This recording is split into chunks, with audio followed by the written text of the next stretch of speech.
Okay, story time with Froggie. Yay!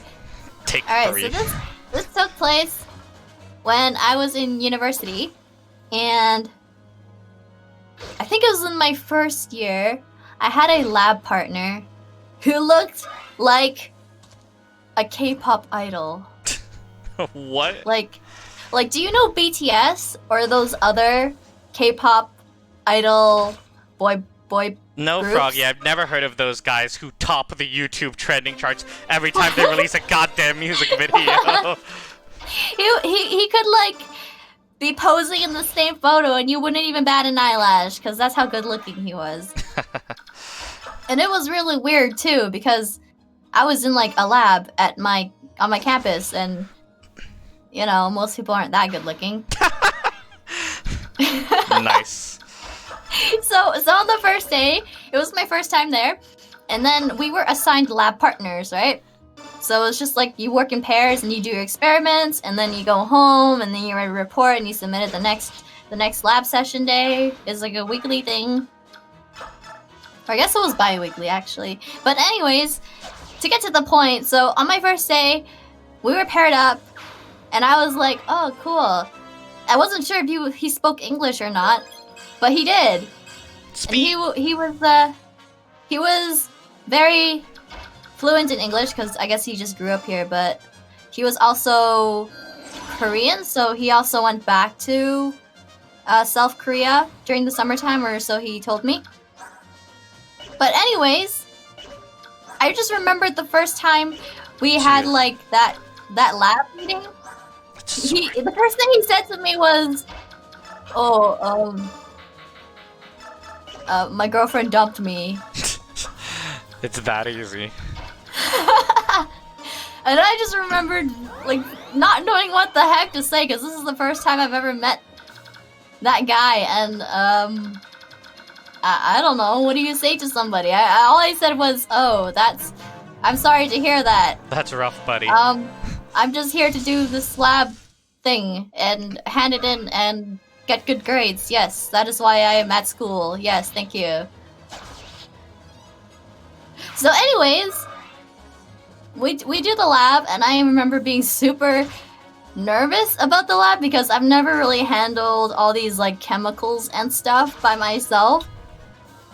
And I remembered like fumbling around and like dropping a test tube. Yeah, that was really fun. But Clumsy anyway, Froggie seems legit. yeah. At the end, he was like, "Oh yeah, do you wanna exchange numbers and stuff?" And I was like, "Oh yeah, that's a really great idea. We can compare our lab results so that when we write the report, we could have consistent results and get really good grades." As you can tell, Froggo was a nerd Yeah. even back then. I was a nerd. Nerd through I and think through. I'm still kind of a nerd. Hey, what's up, Aya? Well, I was paying thousands of dollars to attend like a school. Obviously, I'm gonna be there and try to get good grades. Get some okay? knowledge. I'm there for the knowledge. That's what I was there for. You nerd. You nerd knowledge. Hey, Aya.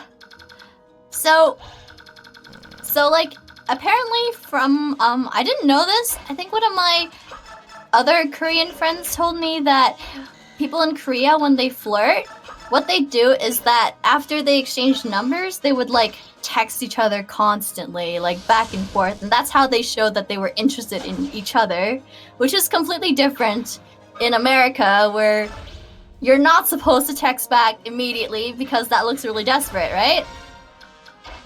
So I found it really weird that he started texting me kind of often, and I was like, should I text back? Should I not text back? And it wasn't even about the lab stuff, it was just really random conversation stuff.